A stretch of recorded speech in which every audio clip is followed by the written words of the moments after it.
It gives me great pleasure to announce that we have chosen one of our great players and personalities of years gone by to be elevated to the stature of a legend of the Coburg Football Club, Mr. Trevor Price.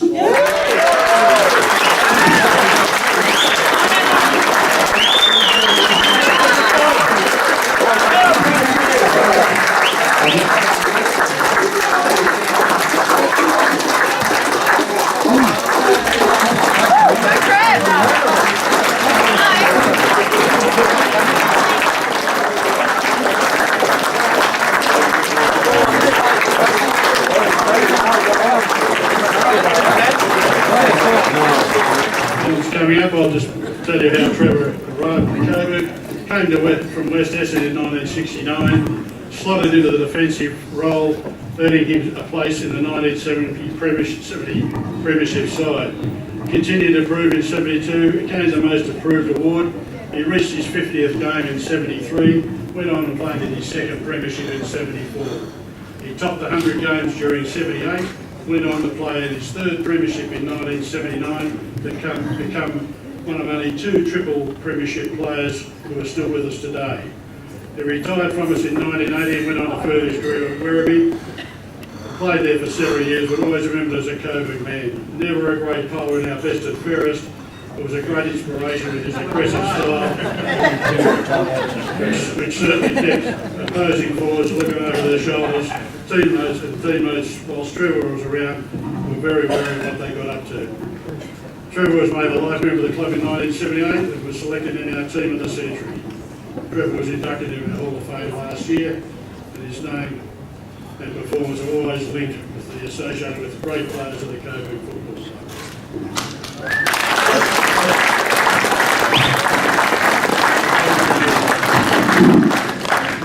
Ladies and gentlemen, congratulations, Trev.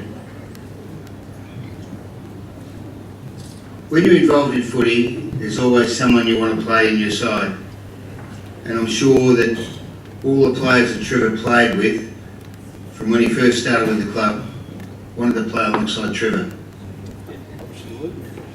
And I say that for the reason that Trevor, they have leadership groups today, but when Trevor played, he was a leader.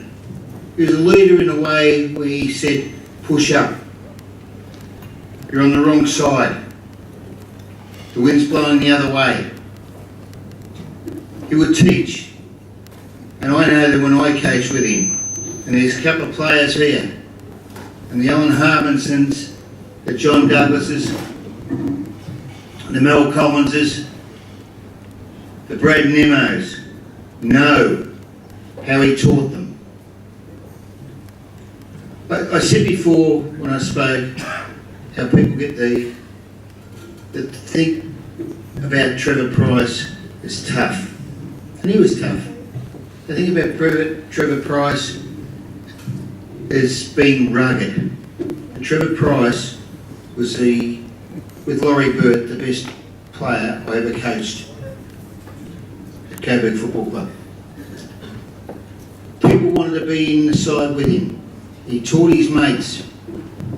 He played for the side. He loved the club. Mick coached him as a young kid, nurtured him. I finished him in the end. And I'll tell you a story about Trevor Price. I'll tell you a story what Coburg meant to him. I had to really encourage him to play in 1979. He thought he'd had enough. And he played. If they had had a medal on that day in the grand final, questionably with Terry Don't, he would have won the medal for being best on the ground. They didn't have one in those days. So come 1980, Pricey said, I'm going to play at Werribee. I didn't want him to go to Werribee, obviously.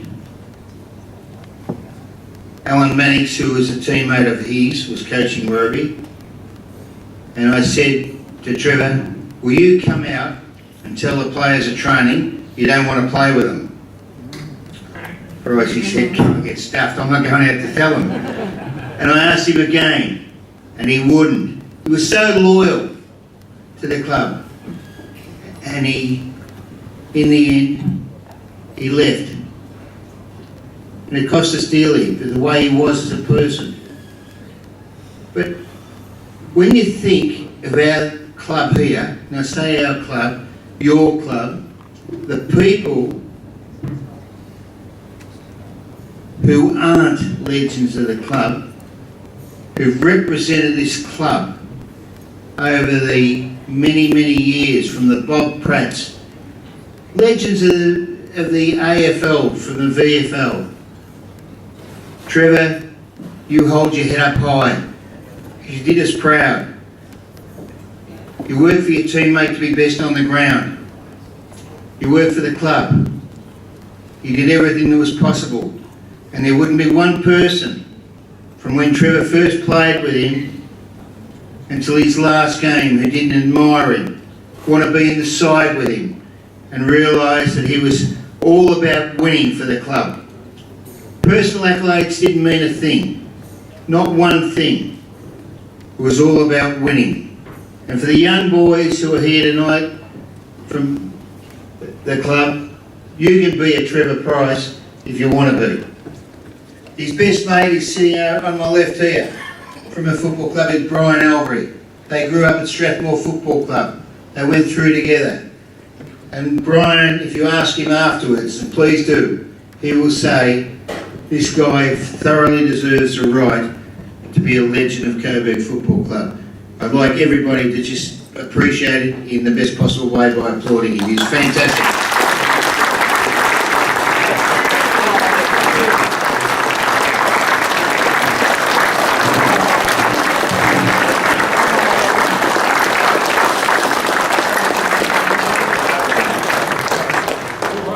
Well, I'm so overwhelmed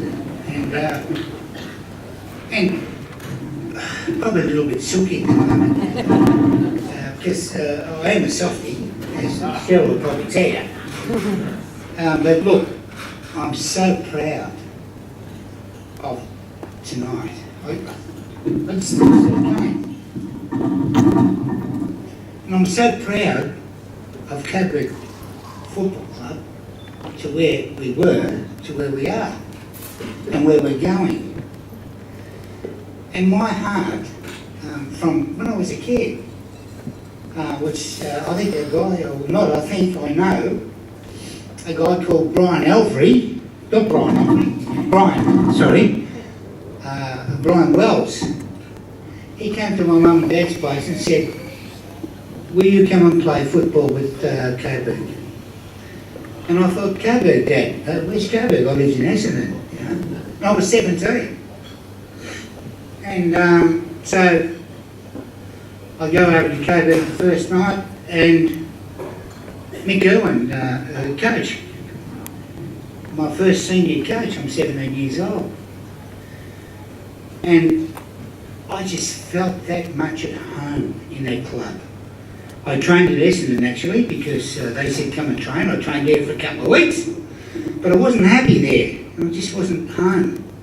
But when I got to Coburg and I met the people there, I just felt like I was home. It was so welcoming and a great club and a kid of all. And Michael, Mick, not Mick, he's pretty old now, but he's older than me.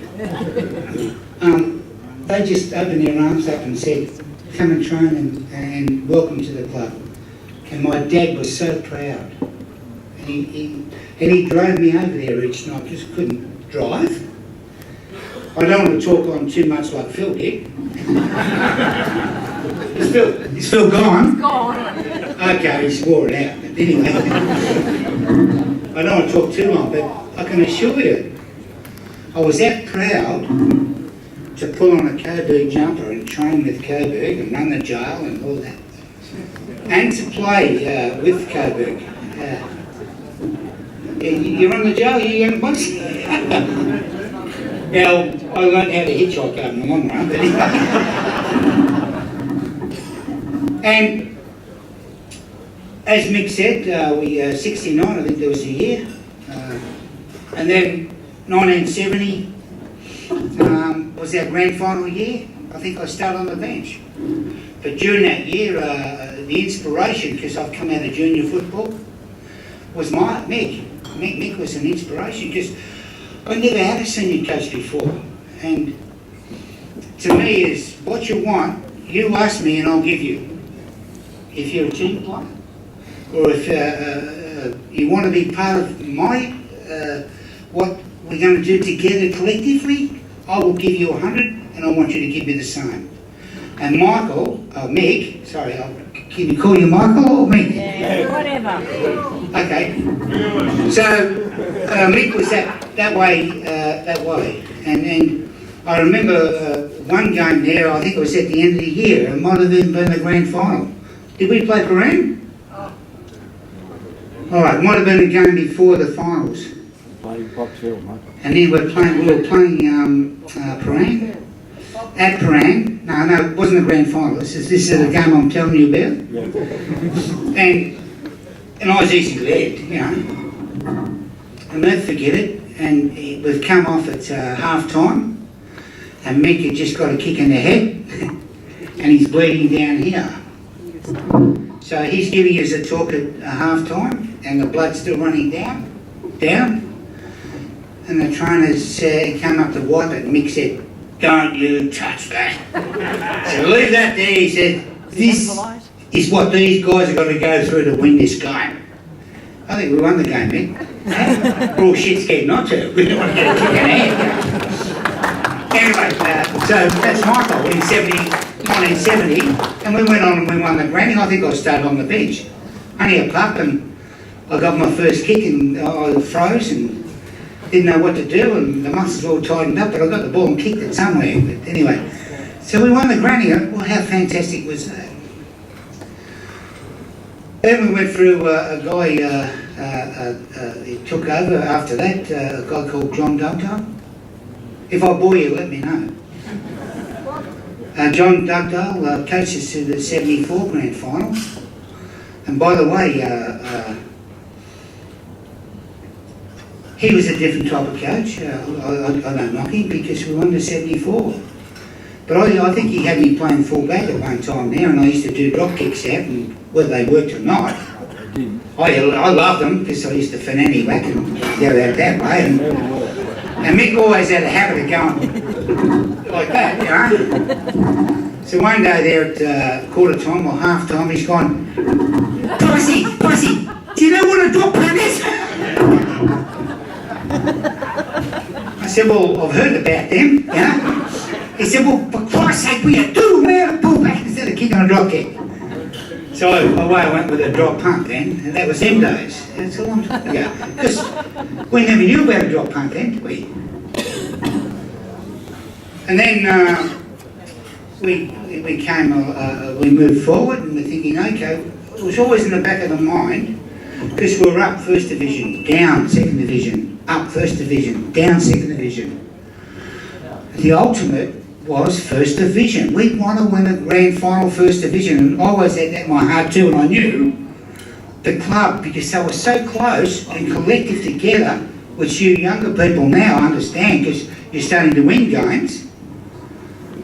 Together you'll do it, singly you won't. You can be the best player in the world, but you need to do it together. But anyway, we get to, I think I went in 79, the grand final, Cole Kinnear, it's a toss-up.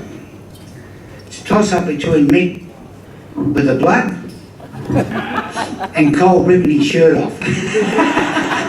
And fell on the ground after a speech at half time. And we've all gone, oh, look at that body. How are we going to go and play football now? He made us relax that much. But how fantastic. Michael, Mick, best speaker I ever heard, until along came Cole. Cole knocked you off, mate. He was the most fantastic speaker I've ever heard. You didn't take your shirt off. Didn't need to. The hardest game of football ever played was that grand final. I played in some, but that was the hardest and the most collective appreciation, and knowing that the achievement was there from years of work over 2, 3, 4 years that made that happen finally together to win a grand final was just so fantastic. And that was the first for 50 years. 51. And how proud I was with that. And I will never ever forget my time at Coburg. And never ever let anybody say that Coburg are never a threat to anything. Because it's always happened, as I spoke earlier. Don't let go. Never stop trying. And you younger side now, which I watch on TV, of course. You don't see me at the game, I'm probably too busy playing golf, and I will get there one day and you'll go, who's that old fart? Because I used to say that about the Dave Starbucks. You know, they used to come, I said, oh, stuff him, you know, how did he bust their guts out? That guy played before.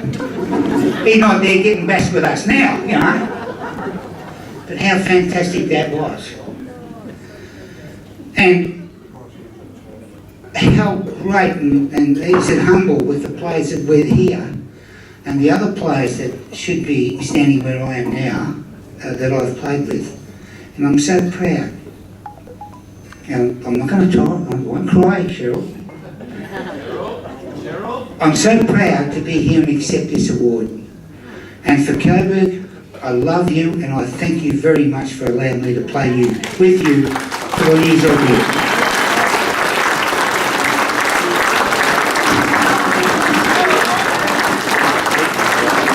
If you could all please remain standing, charge your glasses. I'd like to propose a toast to the latest legend of the Coburg Football Club, Trevor Price. So charge your glasses. Hip hip. Hip hip. To Trevor.